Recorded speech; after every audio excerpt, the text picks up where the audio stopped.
Pemerintah berencana membangun sekolah rakyat khusus untuk anak dari keluarga miskin ekstrem.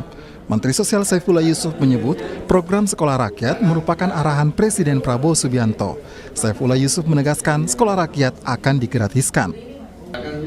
Tapi yang jelas ini memang sekolah boarding school untuk keluarga-keluarga yang miskin ekstrim utamanya. Jadi sejak dini dibentuk karakternya, pola kerjasamanya, empatinya, saling menghargai, saling tolong-menolong, kebiasaan-kebiasaan yang baik itu dibentuk mulai kecil. Sebab kalau di rumah kadang-kadang nggak mendapatkan dukungan yang semestinya.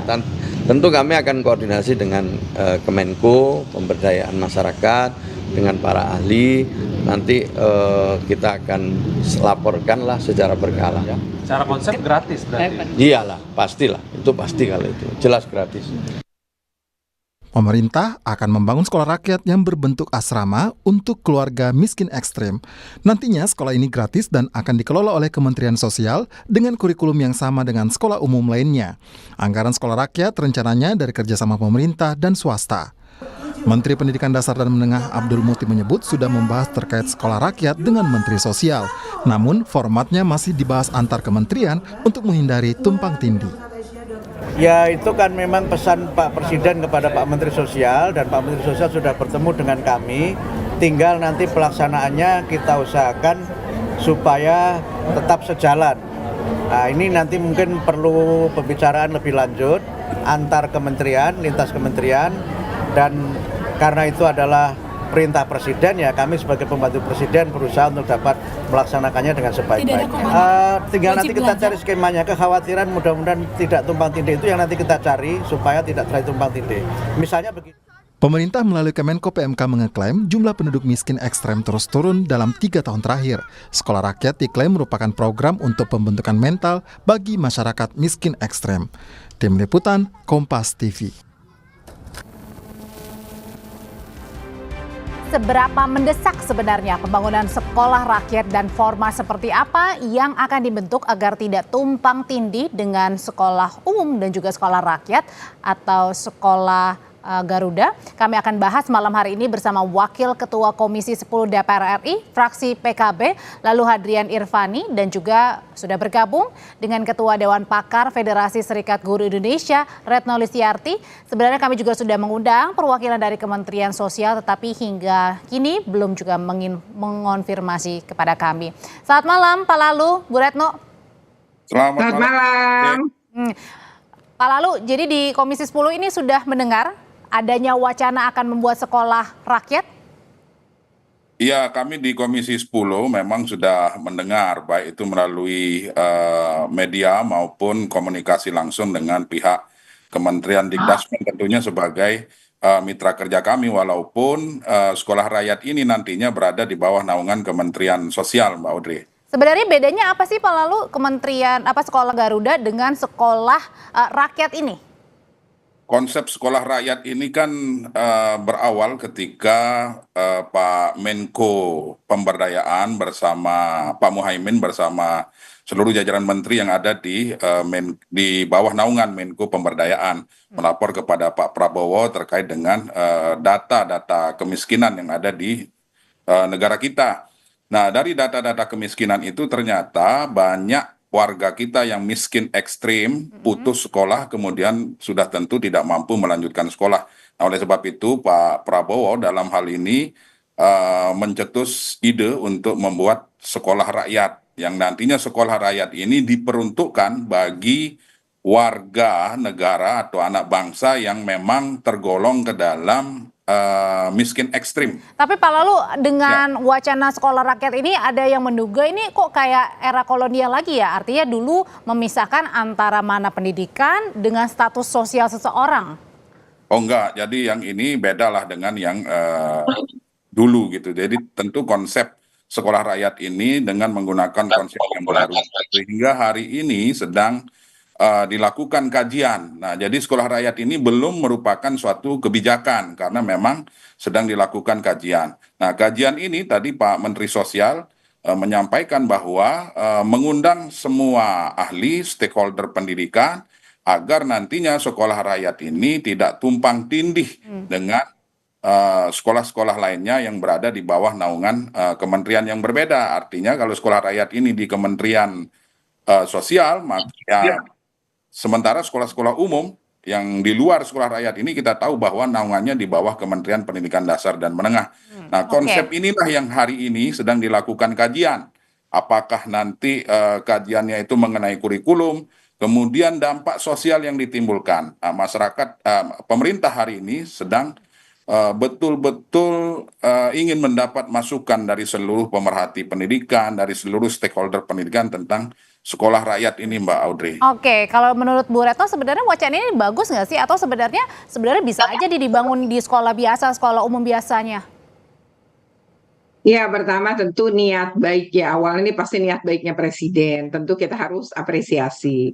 Tetapi kalau menurut saya ya, dan juga teman-teman di FSGI, sebenarnya menurut kami itu tidak perlu gitu ya, karena pertama kalau memang anak-anak dari keluarga tidak mampu itu mau bersekolah ya atau mau disekolahkan, maka emang itu tanggung jawab negara. Tapi sebenarnya bisa tetap dilakukan, anak-anak ini tetap berkumpul dengan keluarga. Kan tadi ada istilahnya pembentukan watak dan lain-lain Ya, ya. bangun Nah, mental. sebenarnya sekolah rakyat bagi saya ya sekolah negeri gitu, sekolahnya pemerintah. Nah, kalau sekolah pemerintah, maka sebenarnya sekarang sistem PPDB-nya. Berarti kalau mau diubah misalnya, maka afirmasi atau dari afirmasi itu jalur afirmasi yang untuk kelompok tidak mampu misalnya itu ditingkatkan jumlahnya. Lalu beasiswa ditambahkan. Seperti misalnya pola DKI yang memberikan KJP misalnya untuk kelompok miskin. Jadi nggak perlu itu Tanpa dibentuk lagi sekolah ya. rakyat, sekolah baru itu? Iya, karena harusnya pendidikan, Mbak, semuanya berkualitas. Terutama di sekolah negeri ini harusnya standarnya sama, kualitasnya sama, dan siapapun bisa masuk. Nah, sistem zonasi itu sebenarnya udah sesuai gitu. Nah, hanya kan kekurangan sekolah negeri di Indonesia. Hanya 38% yang bisa sekolah di negeri. Nah, harusnya pemerintah menambah jumlah sekolah negeri di seluruh Nah, Indonesia. ini saya tanyain kepala lu kayak gitu. Bu Iya, Retno. menurut saya daripada sekolah rakyat ini, apalagi di bawah Kementerian Sosial yang memang di dalam undang-undang kita kan pendidikan itu di bawah Kementerian Agama dan Oke. Kementerian Pendidikan. Malah ini kemudian menjadi rancu gitu. Kalau bagi kami sebaiknya ini sistem PPDB-nya sudah baik, hanya mungkin perlu ditambah sekolah negeri sehingga akses untuk keluarga-keluarga miskin ini bisa masuk. Nah, tuh. dengan cara apa? Salah satunya adalah memperbesar misalnya jalur afirmasi. Oke, saya tanyain hal itu ke Pak Lalu. Pak Lalu, kenapa nggak dibangun aja, diperbanyak sekolah negerinya daripada bangun baru sekolah rakyat?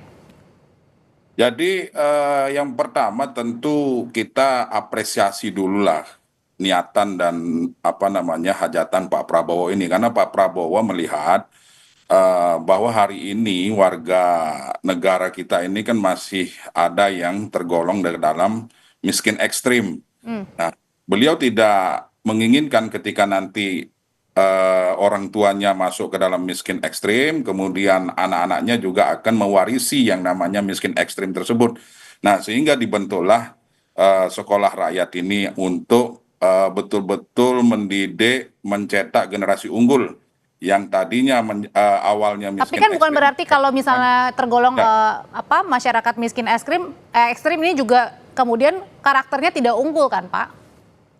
Gimana? Iya, maksudnya belum tentu kan seseorang misalnya yang hidup sangat kurang di bawah garis kemiskinan atau miskin ekstrim tadi kategorinya, bukan berarti kan mental mereka juga kemudian tidak terbentuk kan, bukan berarti buruk kan?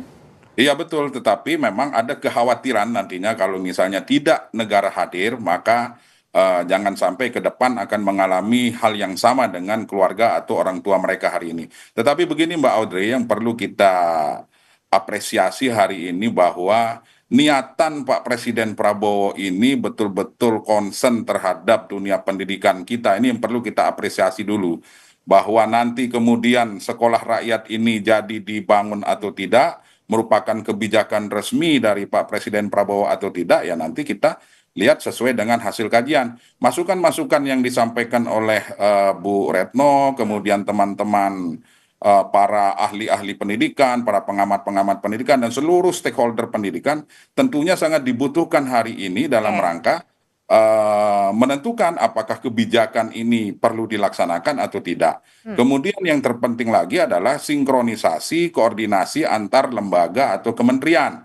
Misalnya Kementerian Sosial dan Kementerian Pendidikan, kemudian dengan Kementerian Keuangan, karena terkait dengan anggaran yang akan digunakan untuk sekolah rakyat ini. Namun, konsep dari sekolah rakyat ini tidak akan membangun Mbak Audrey, tetapi menggunakan sekolah-sekolah yang sudah tidak berfungsi lagi, menggunakan balai-balai pelatihan yang ada hari ini. Oke, Tapi sekali lagi yang perlu saya garis bawahi, ini belum merupakan kebijakan resmi, masih baru wacana gitu ya kemudian. wacana yang sedang dilakukan pendalaman, Oke. sedang dilakukan kajian. Oke, Bu Retno, sebenarnya kalau tadi dilihat kalau dikategorikan apalagi di bawah Kementerian Sosial, kalau jadi nih sekolah rakyatnya ini kemudian menambah juga bingung nggak sih, atau jangan-jangan yang mau masuk ke sekolah sana keluarga atau anaknya juga takut nih, jangan-jangan saya dikategorikan seperti ini padahal anak saya pintar, tapi kategorinya kok malah dikaitkan dengan status ekonomi seseorang atau keluarga. Ya, itu namanya stigma ya. Mau tidak mau stigma itu ada dan seperti tercipta kasta kan. Nah, ini walaupun niatnya mungkin tidak membuat sebuah kasta, tapi akhirnya jadi terstigma dan ada kasta. Itu dampaknya nanti. Yang kedua adalah membangun sekolah meskipun tidak membangun gedung, apalagi kan ini dibilang boarding ya. Kalau membangun boarding, mau tidak mau kan harus membangun gedungnya, penginapannya ya, ruang makan dan lain-lain. Jadi ini memang tidak mudah dan anak ini mau sekolah dari kelas berapa nih di sekolah rakyat itu? Kalau dari SD berarti negara harus menanggung setidaknya 12 tahun, kan gitu. Malah sekarang udah 13 tahun tuh kan pemerintah mencanangkan. Nah, berarti selama 13 tahun ini berarti harus ada pembiayaan dan anak SD misalnya kelas 1, apakah dia mau diboardingkan? Lalu yang kesulitan berikutnya adalah yang ekstrim itu emang ngumpul di suatu tempat kan mungkin tidak, makanya disebut maka mau diboardingin kan begitu. Tapi ketika kemudian usia berapa mereka sebenarnya siap dimasukkan ke dalam sekolah berbasis asrama ini gitu, itu kan juga menjadi sebuah PR tersendiri karena tumbuh kembang anak itu lebih baik memang berada dulu di keluarga gitu. Jadi ketika udah kebentuk nih di keluarganya, maka dia sebenarnya ketika masuk sekolah-sekolah boarding itu karakternya udah kebentuk, tapi ini berpikir bahwa nanti membentuk karakter baiknya. Nah, berarti berpikirnya dari mulai anak ini kelas 1 SD misalnya. Nah, berarti 12 tahun dalam tanggungan negara ini biaya yang cukup berat dibanding kita dan itu gurunya lagi. Kan kalau di bawah Kementerian Sosial beda lagi dong. Gurunya, kemudian fasilitasnya, kalau mau unggul juga sarana prasarananya, begitu Dari banyak nol sebenarnya lagi yang gitu ya. biaya yang harus dikeluarkan. Nah, lebih baik kan bikin sekolah negeri baru ditambahin aja yang sekarang kurang gitu. Kalau menurut saya sih seperti itu, terutama SMA dan SMK ini kan sedikit kurang, kita memang kekurangan. Lalu kemudian menurut Pak Lalo sendiri ini bisa menjadi kenyataan nggak sih? Pak, sekarang aja kita dihadapi dengan makan bergizi gratis yang bingung nih dananya, terutama ada wacana soal zakat misalnya diambil. Nah, belum lagi sekarang ada wacana lagi soal sekolah rakyat. Ya, mengenai ini nanti terwujud atau tidak ya tergantung dari hasil kajian yang saya sampaikan tadi. Memang banyak variabel yang perlu dihitung seperti yang disampaikan Bu Retno tadi, itu juga betul yang dan menjadi pertanyaan masyarakat kita hari ini. Jangan sampai muncul stigma sosial, kemudian malah justru akan memperlebar jurang kesenjangan itu gitu. Nah, tetapi sekali lagi saya sampaikan bahwa yang perlu diapresiasi ini adalah keinginannya, nawaitunya. Nah, nanti kalau misalnya modelnya seperti apa, apakah jadi namanya sekolah rakyat atau ada konsep atau berdasarkan hasil kajian ternyata berubah namanya, ya ini kita sama-sama hari ini masih menunggu. Karena kami sampai dengan hari ini di DPR RI belum menerima konsep atau kajian yang lengkap terhadap sekolah rakyat ini. Tetapi sekali lagi, kalau saya pribadi melihat bahwa keinginan kuat dari Presiden Prabowo ini yang perlu kita apresiasi. Karena Pak Presiden Prabowo sadar bahwa hanya dengan pendidikan yang kuat, pendidikan yang kokoh, maka akan terbentuklah bangsa dan negara yang kokoh ini gitu. Oke, Pak Lalu, tapi kemudian juga nanti pembedanya gimana kalau misalnya jadi ya dengan sekolah Garuda. Kan kalau sekolah Garuda itu untuk siswa berprestasi ya. Nah, pertanyaannya kalau berprestasi tapi kemudian tadi ekonominya kurang gitu. Nah, ini masuk yang mana nih? Jadi rancu jadi nanti. Ya, kalau sekolah Garuda ini kan niatannya yaitu mengumpulkan para anak-anak bangsa yang memiliki prestasi yang luar biasa, yang di atas rata-rata. Dikumpulkan jadi satu ke dalam satu sekolah yang juga kurikulumnya menurut penjelasan dari Kementerian Pendidikan Tinggi dan Saintek. Karena ini sekolah Garuda berada di bawah naungan Kementerian Pendidikan Tinggi dan Saintek dan tidak berada di Kemdikdasmen ini Mbak Audrey. Nah, kenapa seperti itu? Karena kurikulumnya nanti yang akan diterapkan itu setara dengan diploma. Nah, itu yang akan diterapkan di sekolah Garuda. Kemudian siswa-siswa yang akan masuk ke dalam sekolah Garuda ini nanti akan diseleksi berasal dari seluruh Indonesia, diambil siswa yang paling berprestasi dan merupakan yang terbaik dari masing-masing provinsi yang tentu harus melewati seleksi yang dilakukan oleh Kementerian Pendidikan Tinggi dan Saintek. Nah, tapi balik lagi ke wacananya sekolah rakyat, tadi Bu Retno lebih menyarankan nggak usah dibangun sekolah yang baru atau sekolah rakyatnya ya, tapi kemudian manfaatkan aja sekolah yang ada dengan ditambah ya tadi ya Bu ya, dengan ditambah misalnya beasiswanya. Ya. Sama membangun sekolah negeri baru juga sih Mbak, terutama untuk SMA sama SMK karena jumlahnya sangat sedikit. Nah, jadi paling tidak bisa bikin program satu kecamatan, satu SMA gitu. Itu mungkin bisa sangat membantu tuh. Dan karena lebih selama realistis ini, gitu ya untuk kita kan, dana. iya lamanya belajar anak Indonesia itu kan hanya 7,5 tahun ya. Berarti kan nggak lulus SMP ya. 7,9, 7 tahun 9 bulan. Itu artinya kalau kita ngitung SMP kan 9 tahun. Nah, jadi lulusan kita tuh memang didominasi SD. Nah, dengan begitu, dengan menambah SMP negeri, misalnya di kabupaten kota, dengan menambah SMA dan SMK negeri di setiap kecamatan, menurut saya itu lebih dahsyat sih dibanding membuat sekolah rakyat. Bu Retno terima kasih, Pak Lalu terima kasih untuk ulasannya di Sapa Indonesia malam mengenai wacana sekolah rakyat.